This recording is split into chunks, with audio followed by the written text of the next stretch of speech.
परीक्षित पचारुंट हे सुकमुनि आज जरासंध जो कथा कहूँ जे जरासंध कथार निश्चित सत्य अच्छी हेले सी ताको अबाटरे नबापाई जन को अबाट को नबापाई ये सब धर्म विषय बुझेबा कौन दरकार जदि जन को बाट को आने धर्म विषय बुझेबा ताहले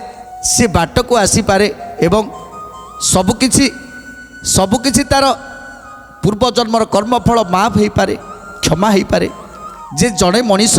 जदि जन्म नौची तार सुख अच्छी दुख अच्छी हानि अच्छी लाभ अच्छी शुभ अच्छी अशुभ अच्छी जन्म अच्छी मृत्यु अच्छी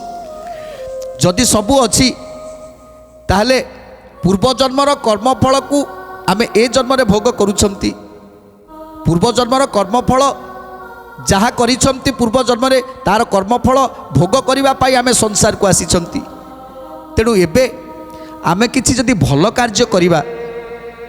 जदि ए जन्म रे किछि भल कार्य करिबा ताहले परवर्ती जन्म को आमको आ कष्ट करिबा पाई पड़िबनी आमको दुख भोग करिबा पाई पड़िबनी ए कथा को जानी सुद्धा आज पुणी युद्ध रे प्रवर्तौचंती जरासंध सब कथा जानी सुद्धा पुणी प्रवर्तौचंती जे तुमे युद्ध कर ए होची अहंकार एठी जरासंध सेमानकु धर्म बाटरे नुह सेमानकु अहंकार शिखौचंती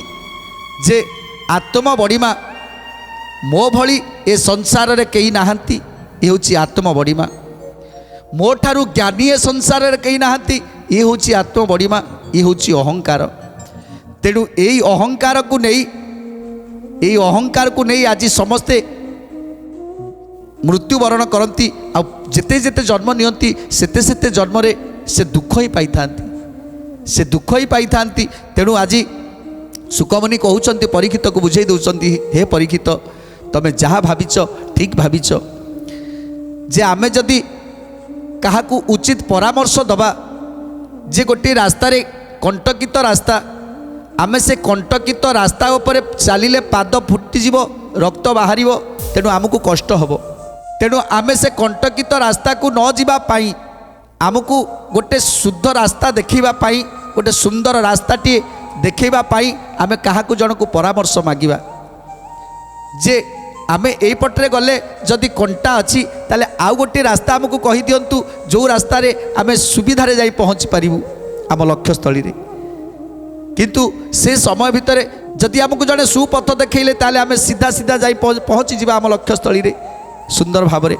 दुष्ट लोक मानकर कथा को सुनी आमे दुर्गम पथरे जाई थांती जो बाटरे केवल कंटा थाए आउ जेतेबेले जाई पहुँची जाती से कंटकित पथरे सेतेबेले आम पादटा फुटिकी रक्त बाहरे तथापि आमको कंटा पथरे जीवाकू हबो काहेकि ना आमे भूल करि देइछंती।